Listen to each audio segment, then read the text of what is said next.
Hi. Okay, there's a few things that I wanted to address, as usually. Okay, about this, you see, when I was talking about the video, in the video before this one, I was talking about impersonal things. And you see, what I meant is, one of the impersonal things in this world is, just look at it, that none of us, nobody is innocent. That's impersonal. You know, you might live in this, let's say, one side of the world, and whatever's happening to a person that you don't even know, or you didn't even hear of, is also somehow your fault.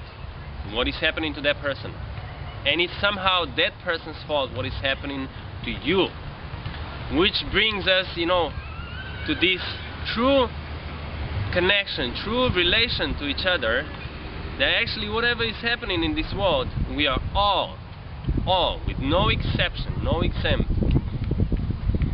responsible for it. You know? So this is something that is impersonal. You see, this is something, if you dig into this deep enough, you will realize certain things about yourself that no personal story can give you. So that's the key, you see. No one is innocent. Now,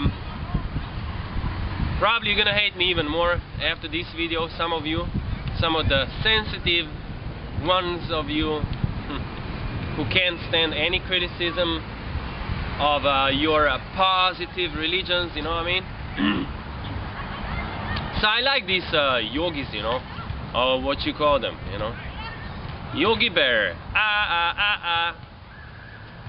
yeah. Anyhow, they talk a lot about peace. They talk a lot about this selflessness, you know, people with no self. That's a funny thing, man. A funny thing. How could you have no self and still know that you actually are right here doing whatever you're doing, saying whatever you're saying? How? And then we go even deeper into delusion that we actually have higher selves and lower selves and the highest self. and you can achieve higher self and highest self, of course, that's by their definition, by their explanations, through dropping off, you know, getting rid of your lower self. Wow.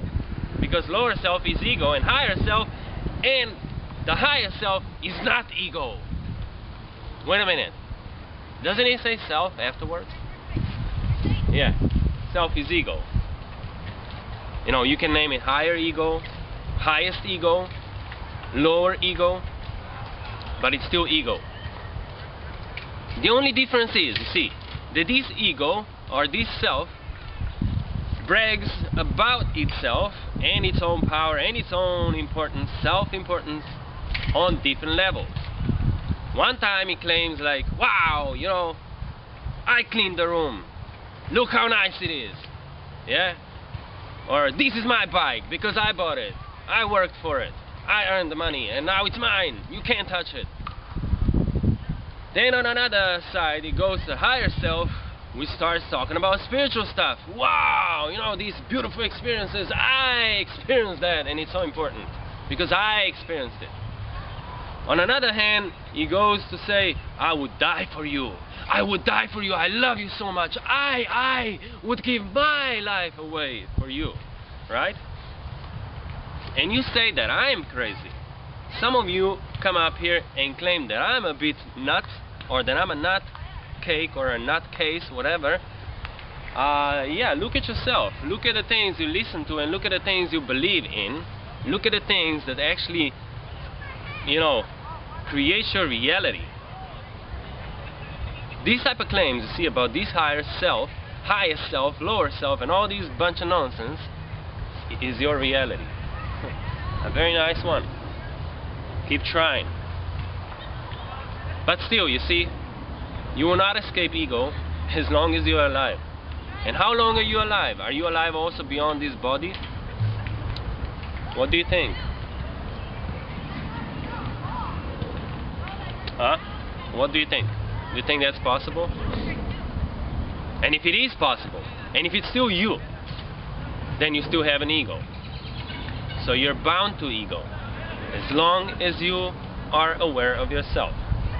As long as you are aware of being you. And being you is necessary to be you, right? You see, so you cannot escape the ego or the self that you are. In no way. You can pretend, you can name it differently, you can try to transform it into something different, but it's just going to be a different expression still.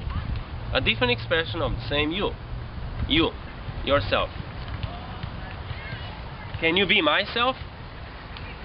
No, because you're you. But still, on one level, we are all this one, right? This is so famous. We are one. But what does that mean? You know? We are one. The self, right?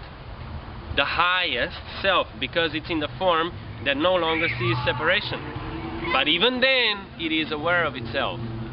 Yes, it is aware of itself, and it knows, understands its own power, and is using it all the time. And he knows exactly what he wants to do, and it is proud of it. It shows off all the time.